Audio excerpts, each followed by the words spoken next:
Boa tarde, pessoal! Obrigado por visitar o nosso canal. Aqui já falamos sobre os surpreendentes seres que viveram antes dos dinossauros e também daqueles que viveram depois de sua extinção. Hoje, finalmente, iremos falar sobre os dinossauros. Falaremos principalmente sobre os mais estranhos e inusitados entre eles. Vamos começar!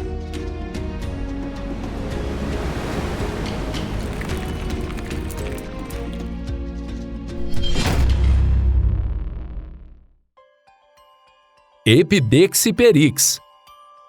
Há cerca de 154 milhões de anos atrás, na atual região da China, habitava um ser que não se assemelha a nenhum outro ser do nosso planeta. Uma das espécies de dinossauros mais curiosas da história, chamado Epidexipteryx. Do tamanho de uma pomba, tudo nesse ser era diferente, do comprimento de suas pernas até o formato de seus dentes. Nas florestas onde o Epidexipteryx habitava, existiam muitos dinossauros carnívoros perigosos, fazendo desses pequenos seres um alvo fácil. Mas felizmente, o Epidexipteryx possuía uma habilidade muito útil. Ele tinha a habilidade de subir nas árvores. Esse era um fator decisivo para sua sobrevivência. Todo o conhecimento que temos atualmente sobre o Epidexipteryx foi obtido através de um curioso fóssil, encontrado pela primeira vez no ano de 2008. Com dedos capazes de segurar galhos e longos membros dianteiros, imagina-se que ele foi um dinossauro muito bem adaptado à vida em cima das árvores. Uma das características únicas do Epidexipteryx era seu dedo médio estranhamente alongado. Esse longo dedo, juntamente com seus dedos frontais, eram a ferramenta ideal para capturar os insetos nas árvores. Sua refeição predileta eram as larvas de serra-pau. Uma vez que essas larvas se encontram no interior das árvores, seu longo dedo médio era muito útil para capturá-los. Mas muitas vezes eles tinham de brigar entre si por essa deliciosa presa. E se caso perdessem a briga, esse longo dedo do meio poderia expressar toda a sua raiva sem a necessidade de uma única palavra. Pesquisadores acreditam que as longas penas de sua cauda possuíam uma função meramente ornamental, ou simplesmente para chamar atenção, ou quem sabe até como um meio de intimidar outros seres. Eles foram os primeiros seres na história que comprovam a existência de penas ornamentais. Na verdade, o próprio nome Epidexipteryx significa penas ornamentais.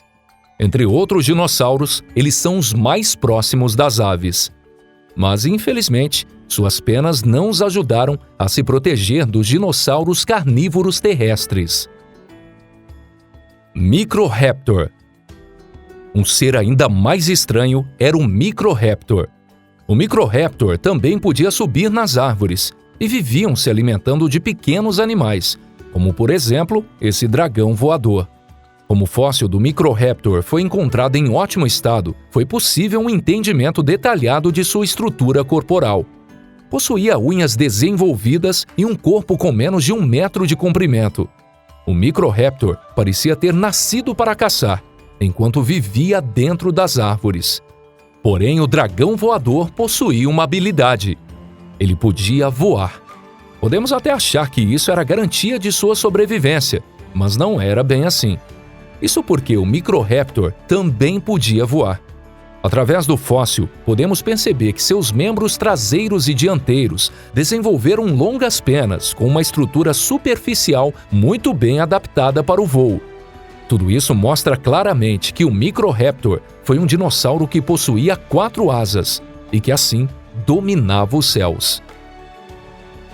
Sinornithosaurus. Mas nas mesmas florestas chinesas onde o Microraptor habitava, ele não era o único dinossauro capaz de voar. Um parente próximo do Microraptor, mas muito maior, era o Sinornithosaurus. Diante dessa verdadeira ameaça chamada Sinornithosaurus, até o Microraptor se transformava rapidamente em um pássaro que foge do caçador. Ambos eles eram capazes de voar. Para ser mais exato, eles repetiam longos saltos desenhando um grande arco no ar, e assim eram capazes de planar sobre a floresta. O Microraptor, que possuía longas penas de voo em seus 4 membros, podia voar muito melhor pelos ares. Porém, quando não era possível aumentar a altitude, eles eram obrigados a descer no chão. Em terra, ao invés de arma, suas penas se tornavam a sua fraqueza. O Microraptor mal conseguia andar e muito menos correr. E uma vez que o Sinornithosaurus não tinha esse problema, o jogo virava. Ainda assim, se o Microraptor conseguisse fugir até uma árvore, estava praticamente a salvo. Mas isso não significa que o Sinornithosaurus iria acabar sem a sua presa. Ele escondia um terrível segredo, uma habilidade especial que nenhum outro dinossauro possuía. Na verdade, o Sinornithosaurus era um dinossauro que possuía veneno. É algo difícil de acreditar, mas há muito tempo atrás habitou em nosso planeta um dinossauro venenoso. Através de pesquisas feitas nos dentes do Sinornithosaurus, descobriu-se que, assim como o monstro de Gila, seus dentes possuíam fendas por onde injetavam o veneno nos corpos de suas presas. Os pesquisadores ainda descobriram a existência de um espaço vazio acima de seus dentes, indicando a possível existência de uma bolsa de veneno, ou seja, uma glândula de veneno. Resumindo, o Sinornithosaurus possuía veneno, e ainda por cima era um dinossauro capaz de voar, sendo essa a razão dele ser considerado um dos seres mais assustadores da história. O Sinornithosaurus foi um dinossauro carnívoro extremamente perigoso. E se caso você o subestimasse, poderia facilmente perder sua vida. Sinosauropteryx. Falando nisso, sabe-se que o Sinornithosaurus foi uma entre as primeiras espécies de dinossauros emplumados encontrados. E entre eles, o primeiro dinossauro encontrado foi no ano de 1996. Através dessa descoberta foi finalmente provado a relação direta entre os dinossauros e as aves, algo que já vinha sendo especulado há muito tempo atrás. Apesar de que algumas espécies de dinossauros emplumados podiam voar, isso não mudava o fato de que outro ser dominava os ares: os répteis voadores, conhecidos como pterossauros. Tapejara. Mesmo entre uma grande diversidade de espécies, o tapejara era bastante raro e diferente de todas as outras espécies. Semelhante ao penteado moicano de um punk, a grande crista em sua cabeça pode ter funcionado como um tipo de sensor de movimentos. Capturando as diversas vibrações do ar, transmitia a informação para o seu ouvido interior, que possuía uma função próxima a um giroscópio.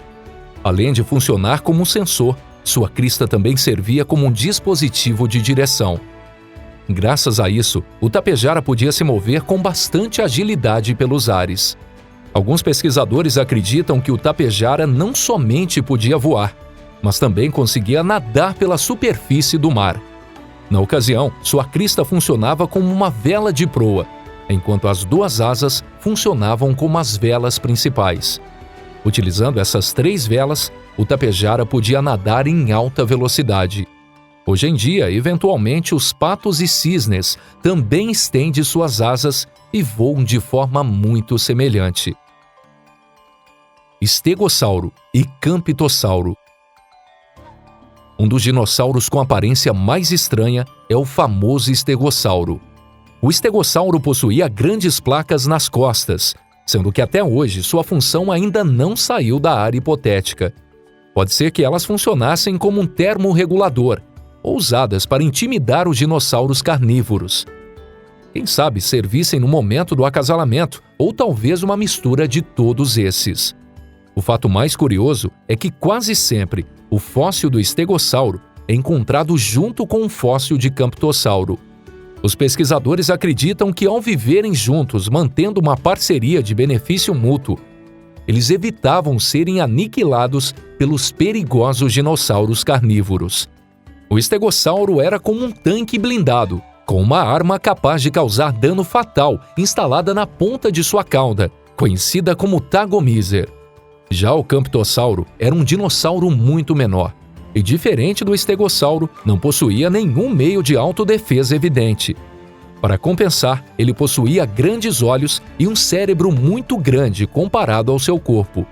Segundo os pesquisadores, acredita-se que, graças a isso, era possível que, enquanto o estegossauro, com seu equipamento robusto, se encarregasse da força, o campitossauro exercesse a função de patrulhamento. Dessa forma, diferentes espécies de dinossauros criavam grupos, aumentando as chances de sobreviver em um mundo constantemente exposto ao perigo. Por falta de espaço, vamos fazer uma pausa aqui. Obrigado a todos vocês que assistiram. Se você ficou curioso em saber qual era o inimigo que essa dupla de dinossauros tinha de se defender, não deixe de ver a continuação. Prometemos trazer o mais rápido possível. Então, por hoje é só. Fiquem bonzinhos. Até mais!